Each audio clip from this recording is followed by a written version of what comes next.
Assalamualaikum warahmatullahi wabarakatuh.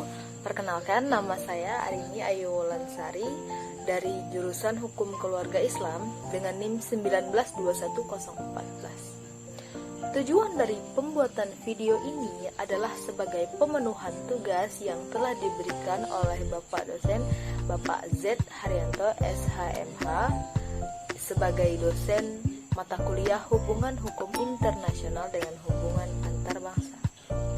Nah, di sini beliau menyampaikan 3 soal. Ini dia.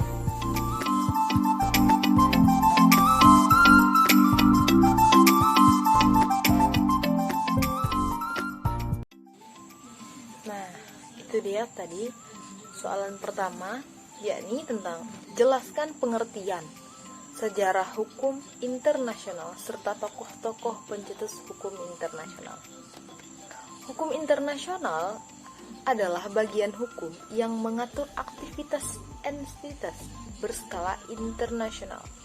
Pada awalnya, hukum internasional hanya diartikan sebagai perilaku dan hubungan antar negara. Namun, dalam perkembangan ini, pola hubungan internasional yang semakin kompleks, pengertian ini kemudian bertambah luas, sehingga hukum internasional juga mengurusi bangun dan perilaku organisasi tertentu dan pada batas tertentu perusahaan multinasional dan individu. Hukum internasional adalah hukum bangsa-bangsa, hukum antar bangsa, hukum antar negara. Hukum bangsa-bangsa dipergunakan untuk menunjukkan pada kebiasaan dan anggaran hukum yang berjalan dalam hubungan antara raja-raja zaman dahulu. Hukum antar bangsa atau hukum antar negara menunjukkan pada kompleks kaedah dan asas yang mengatur hubungan antara bagian masyarakat dengan bangsa-bangsa atau negara. Pengertian hukum internasional menurut para ahli. Yang pertama ada Schaller Cheney Hyde. Menurut Hyde, hukum internasional adalah sekumpulan hukum yang sebagian besar terdiri dari atas prinsip-prinsip peraturan-peraturan yang telah ditaati oleh negara-negara. Untuk itu, hukum internasional harus ditaati ketika negara saling berhubungan. Selain itu, hukum internasional mencakup organisasi internasional dan peraturan-peraturan hukum tertentu yang berkenaan dengan individu dan subjek-subjek hukum dan hukum bukan negara. Kemudian yang kedua ada berasal dari Andi Tenri Padang.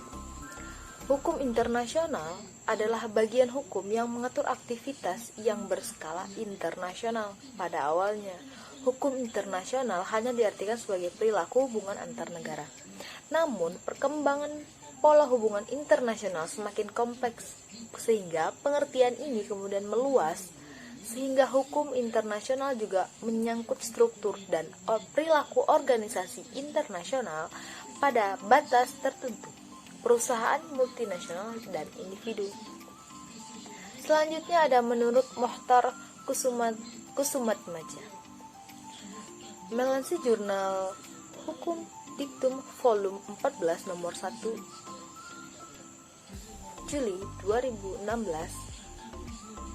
67-75. Hukum internasional menurut Mohtar Kusumatmaja adalah keseluruhan kaedah-kaedah, asas-asas yang mengatur hubungan atau persoalan yang melintasi batas-batas negara-negara, antara negara bahkan dengan negara satu serta dengan subjek hukum lain, bukan negara atau subjek hukum bukan negara satu sama lain. Kemudian ada J. Street. Menurutnya, hukum internasional adalah sekumpulan hukum atau body of law yang memiliki terdiri asas-asas. Hukum internasional bersifat wajib sehingga harus ditaati oleh seluruh dunia dan menjalin hubungan internasional. Kemudian menurut Rebecca M. Wallace, hukum internasional dalam pandangan Wallace adalah peraturan dan norma-norma yang mengatur tindakan-tindakan negara dan entitas lain. Kemudian menurut Hugo de Groot, Selanjutnya, pengertian hukum internasional menurut Hugo de Groot. Hukum internasional merupakan hukum yang berdasarkan kemauan bebas dan persetujuan sebagian atau keseluruhan negara. Hukum ini berbentuk untuk mencapai kepentingan bersama. Selanjutnya, kita akan bahas tentang sejarah hukum internasional, yakni tentang perkembangannya. Ada beberapa, yaitu tentang saat zaman India kuno, zaman bangsa Yahudi, zaman Romawi, zaman Yunani, zaman Westphalia, abad ke-18 dan kemudian abad ke-20. Check this out. Nah, kemudian sejarah perkembangan hukum internasional. Hukum internasional dalam perkembangannya mengalami beberapa periode evolusi, yakni pada saat zaman India kuno, bangsa Yahudi, bangsa Yunani, zaman Romawi, perjanjian Westphalia, abad ke-18. Nah, kita bahas yang pertama, yaitu pada zaman India kuno. Dalam kebudayaan India telah terdapat beberapa kaedah dan lembaga hukum yang mengatur hubungan antar kasta, satu bangsa, raja-raja, suku, dan lain sebagainya. Hukum bangsa-bangsa pada zaman India kuno telah mengenal ketentuan-ketentuan yang mengatur kedudukan dan hak-hak istimewa seorang duta. Selain itu, juga terdapat pengaturan mengenai perjanjian-perjanjian hak dan kewajiban raja, dan juga pengaturan hukum perang. Khusus dalam hukum perang, diatur mengenai perbedaan antara kombatan dan non-kombatan. Juga ketentuan-ketentuan mengenai perlakuan terhadap tawanan perang dan cara melakukan perang. Pada zaman ini, seorang raja dalam mengadakan hubungan dengan raja yang lainnya telah diatur oleh kebiasaan yang dinamakan dengan desa dharma. Pujangga yang terkenal pada saat itu adalah Kautilya dan Chanakya, yang menulis buku yang berjudul Arthasastra Gautamastra. Buku tersebut memuat tentang hukum kerajaan dan hukum keluarga, serta dalam hukum kasta. Pada abad ke-5 sebelum Masehi muncul Undang-Undang Manupada. Undang-undang ini memuat tentang hukum kerajaan yang mengatur hubungan antara raja-raja. Kemudian yang selanjutnya ada pada zaman bangsa Yahudi. Pada zaman ini telah dikenal hukum bangsa-bangsa yang merupakan kebudayaan Yahudi. Juga telah dikenal ketentuan-ketentuan mengenai perjanjian, perlakuan terhadap orang-orang asing yang melakukan perang. Ada pengecualian di dalam hubungan hukum perang, yakni dengan perang secara umum terhadap musuh bebuyutan. Diperbolehkannya untuk melakukan penyimpangan ketentuan perang pada saat bangsa Yahudi berhadapan dengan musuh bebuyutan. Kemudian selanjutnya ada pada zaman Yunani. Pada zaman masa Yunani ini, proses pembentukan kaidah-kaidah kebiasaan hukum internasional pada adat istiadat dan praktek-praktek yang ditaati oleh negara-negara tersebut dalam hubungan mereka satu sama lain. Pada saat itu, banyak muncul negara-negara merdeka dan di antara mereka mengadakan hubungan diplomatik satu sama lain dengan hubungan dunia luar. Maka kemudian berkembanglah sejumlah kaidah yang berkenaan dengan urusan diplomatik. Pada zaman ini juga telah dikenal aturan-aturan yang mengatur hubungan antara kelompok kumpulan-kumpulan manusia yang hidup di dalam negara-negara kota. Pada zaman ini, penduduk digolongkan menjadi dua, yakni ada golongan Yunani dan masyarakat luar Yunani, yang dianggap sebagai orang-orang biadab atau barbar. Masyarakat Yunani sudah mengenal ketentuan-ketentuan yang mengenai perwasitan dan diplomasi yang tingkat tinggi perkembangannya. Sumbangan yang paling berharga dari kebudayaan Yunani bagi perkembangan hukum internasional adalah konsep hukum alam, yaitu hukum yang berlaku secara mutlak dimanapun juga dan berasal dari ratio atau akal manusia. Konsep hukum alam ini adalah konsep perkembangan oleh ahli filsafat hidup yang hidup pada abad zaman ketiga sebelum Masehi. Konsep hukum alam diteruskan ke Roma, dan Romalah yang memperkenalkan kepada dunia. Sebagaimana kita ketahui, ajaran hukum alam ini telah berperan penting dalam sejarah hukum internasional. Mazhab hukum alam memberikan dasar-dasar bagi pembentukan hukum yang ideal. Dalam hal ini, dengan menjelaskan bahwa konsep hidup bermasyarakat internasional merupakan keharusan yang diperintahkan oleh akal budi atau rasio manusia, mazhab ini sesungguhnya telah diperintahkan oleh akal, telah meletakkan dasar rasional bagi pentingnya hidup manusia itu berdampingan secara tertib dan damai. Kemudian selanjutnya ada pada zaman Romawi. Hukum internasional sebagai hukum yang mengatur hubungan antar kerajaan-kerajaan tidak mengalami perkembangan yang pesat pada zaman Romawi ini. Hal ini karena zaman ini masyarakat dunia merupakan satu imperium, yaitu Imperium Roma, yang menguasai seluruh wilayah di dalam lingkungan kebudayaan Romawi. Walaupun demikian, hukum Romawi ini sangat penting bagi perkembangan hukum internasional selanjutnya. Mengapa? Karena hukum Romawi telah menyumbangkan banyak sekali asas atau konsep yang kemudian diterima oleh hukum internasional. Dalam hukum Romawi dikenal dengan asas-asas yang berasal dari hukum perdata, kemudian memegang peranan yang penting dalam hukum internasional seperti usurpation, servitude, dan bona fide. Juga dikenal dengan pasca San Servanda.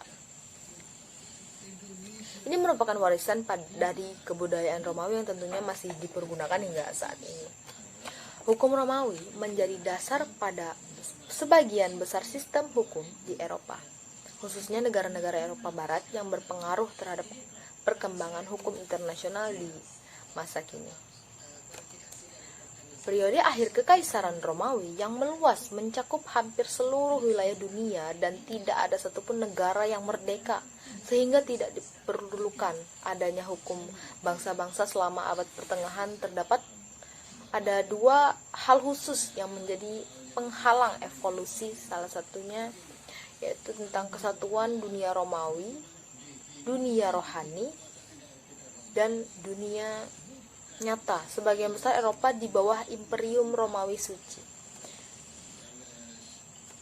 Kemudian ada zaman Perjanjian Westphalia.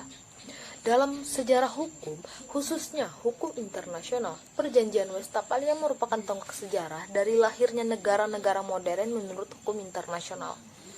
Latar belakang dari lahirnya perjanjian legendaris ini bahkan saja disemangati oleh persoalan-persoalan keagamaan, pertentangan antara agama Katolik, Protestan, tapi juga lebih jauh soal perkembangan kenegaraan dan hubungan antar bangsa serta pengakuan internasional. Selain dapat mengakhiri perang 30 tahun, juga telah membawa dampak besar bagi perubahan peradaban umat manusia di muka bumi. Terbentuknya asosiasi-asosiasi regional banyak mengacu pada Perjanjian Westphalia ini. Perjanjian Westphalia membangun semangat kebersamaan dan dalam memandang bahwa perang, kedengkian, peminasaan, dan pelanggaran hak asasi manusia adalah dosa yang tidak diampuni di muka bumi. Semangat kebersamaan inilah tanpa memandang perbedaan agama maupun ras. Dengan demikian, Perjanjian Westphalia ini telah meletakkan dasar-dasar bagi satu susunan masyarakat internasional yang baru, baik mengenai bentuknya yang didasarkan atas negara-negara nasional maupun mengenai hakikat daripada negara itu dan pemerintahannya yang yakin pemisahan kekuasaan negara pemerintahan dari pengaruh gereja. Kemudian ada pada zaman abad ke-18 mulailah bermunculan ahli hukum internasional setelah Hugo Grotius yang terbagi dalam dua aliran, yaitu aliran hukum alam dan hukum positivisme. Menurut Pufendorf, seorang ahli hukum yang berasal dari Belanda, menyatakan bahwa hukum internasional merupakan bagian dari hukum alam yang berpangkal pada akal manusia, mengatur kehidupan manusia kapan saja, di mana saja ia berada, hidup berorganisasi dalam negara atau tidak. Seorang ahli hukum filsafat berkebangsaan Jerman bernama Christian Wolff mengemukakan teori tentang Citation Maxima. seorang guru besar hukum perdata Oxford, George, yang pandangannya lebih mementingkan praktik negara sebagai hukum, bagaimana terjelma dalam kebiasaan dan perjanjian-perjanjian, walaupun tidak secara mutlak menolak hukum alam. Pandangan berbeda dari seorang diplomat berkebangsaan Swiss, yaitu Emmerich Fault. Dia tidak dapat digolongkan ke dalam aliran hukum alam maupun hukum positif, dan lebih dikenal dengan ekselektik, yakni orang yang memilih segi-segi baik dari kedua aliran tersebut. Pandangan Emmerich Fault banyak berpengaruh terhadap perkembangan hukum internasional, terutama di Amerika Serikat, seperti kebiasaan dan perjanjian antar negara yang berharga sebagai sumber atau hukum. Bukan hanya itu saja, perubahan-perubahan penting dari sejarah perang 30 tahun adalah solusi-solusi perdamaian dari akibat perang yang lama tersebut, serta adanya kodrat manusia yang ingin damai. Kemudian selanjutnya pada abad ke-20 berdirinya organisasi internasional. Perkembangan pada abad ini sebenarnya dipengaruhi oleh perkembangan akhir abad sebelumnya, yaitu Konferensi Perdamaian tahun 1856 dan Konferensi Jenewa 1864 yang mempelopori Konferensi Perdamaian Den Haag tahun 1899 yang membentuk perjanjian yang berlaku secara umum. Kemudian disusul oleh Konferensi Perdamaian II, yaitu tahun 1907, perkembangan hukum internasional terutama di bidang perang. Kedua konferensi ini juga membentuk Mahkamah Abstrakte Permanen. Peristiwa yang penting lainnya pada masa ini adalah pembentukan Liga Bangsa-Bangsa atau LBB. Liga Bangsa-Bangsa ini didirikan oleh Konferensi Perdamaian Paris 1919. Tepatnya 10 Januari 1920. Liga Bangsa-Bangsa ini bertujuan untuk melucuti senjata, mencegah perang melalui keamanan kolektif, menyelesaikan pertentangan antar negara-negara melalui negosiasi dan diplomasi, serta memperbaiki kesejahteraan hidup. Liga Bangsa-Bangsa ini gagal untuk mencegah Perang Dunia Kedua, kemudian digantikan oleh Perserikatan Bangsa-Bangsa yang didirikan pada tanggal 26 Juni 1945 yang biasa kita sebut dengan PBB. PBB atau Perserikatan Bangsa-Bangsa ini bertujuan untuk menjaga perdamaian dan keamanan dunia, mendorong hubungan persaudaraan antar bangsa melalui penghormatan hak asasi manusia, membina kerjasama internasional dalam pembangunan bidang ekonomi, sosial, budaya, lingkungan, menjadi pusat penyelarasan sehingga tindakan-tindakan bersama terhadap negara yang membahayakan perdamaian dunia dan menyediakan bantuan kemanusiaan apabila terjadi kelaparan, bencana, konflik bersenjata ataupun bencana alam. Baik LBB maupun PBB telah menambah dimensi baru pada masyarakat internasional modern yang sangat besar. Artinya dalam perkembangan masyarakat internasional, fenomena organisasi atau lembaga internasional yang melintasi batas-batas negara yang memiliki wewenang dan tugas. Pasca Perang Dunia II, terbentuknya PBB berpengaruh besar dalam masyarakat hukum internasional. Banyak sekali perkembangan dan kemajuan yang dicapai, seperti lahirnya negara-negara baru sebelumnya, kelompok negara atau bangsa penjajahan atau yang terjajah, kemudian perkembangan penghormatan hak asasi manusia baik yang berbentuk deklarasi maupun konvensi. Karakteristik evolusi paling akhir dari hukum internasional adalah bahwa ahli-ahli hukum internasional modern lebih banyak menaruh perhatian kepada praktek dan keputusan dari pengadilan. Tetapi dalam kaidah hukum internasional cenderung ke praktek masa lalu. Dapat dilihat dari Konferensi Jenewa pada tahun 1958 tentang hukum laut, pada Konferensi Wina pada tahun 1961, 1963, dan tahun 1968 sampai 1969 berturut-turut mengenai hubungan diplomatik, hubungan konsuler, dan traktat. Selanjutnya mengenai tokoh-tokoh hukum internasional. Ada Hugo Grotius mendasarkan sistem hukum internasional atas berjalannya hukum alam. Hukum alam telah dilepaskan dari pengaruh keagamaan dan kegerejaan, banyak didasarkan atas praktek negara, perjanjian negara sebagai sumber hukum internasional. Di samping hukum alam yang diilhami oleh cara melakukan, yaitu dari satu manusia, sehingga disebut dengan Bapak Hukum Internasional. Itu Profesor Hugo. Kemudian ada Francisco Victoria, birawan Dominikan, berkebangsaan Spanyol, menulis buku Relectio de Indies mengenai hubungan Spanyol dan Portugis dengan orang Indian di Amerika Serikat, bahwa negara dalam tingkah lakunya tak bisa bertindak sekehendak hatinya karena hukum bangsa-bangsa beliau namakan dengan ius integritas. Selanjutnya ada Francisco Suarez yang biasa disebut dengan Yesuit, menulis De Legibus I the Legislature on Law and Good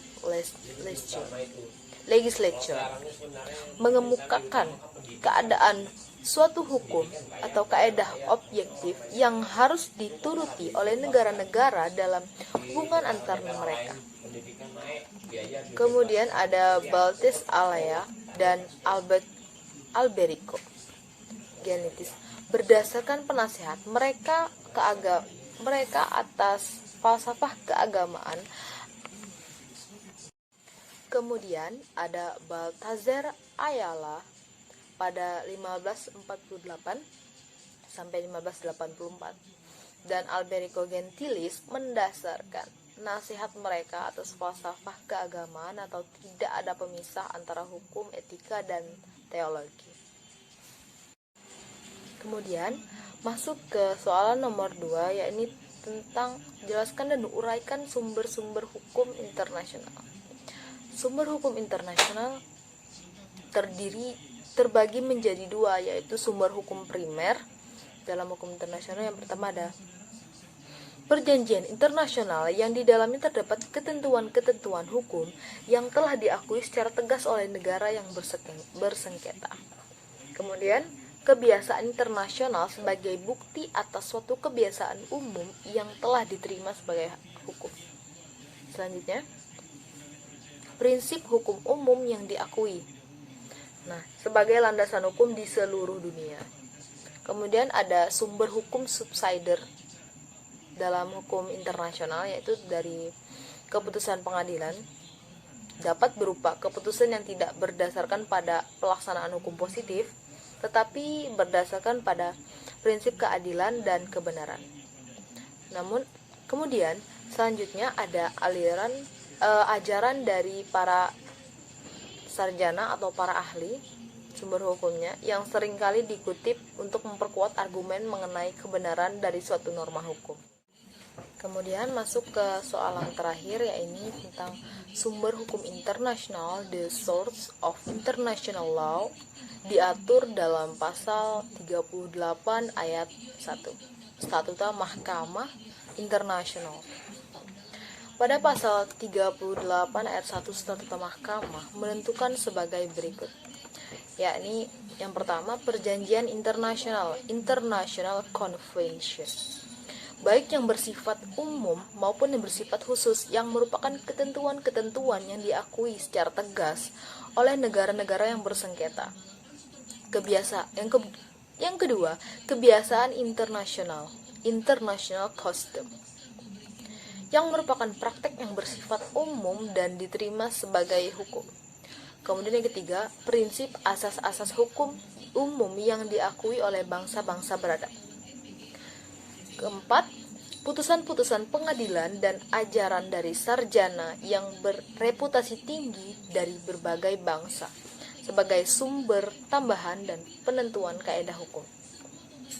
Ketentuan tersebut tidak dapat dipisahkan dari ketentuan pasal 38 ayat 2 yang menentukan bahwa keberadaan sumber-sumber hukum internasional itu tidak dapat mengesampingkan kekuasaan mahkamah untuk memutus perkara berdasarkan asas ex equato et bono.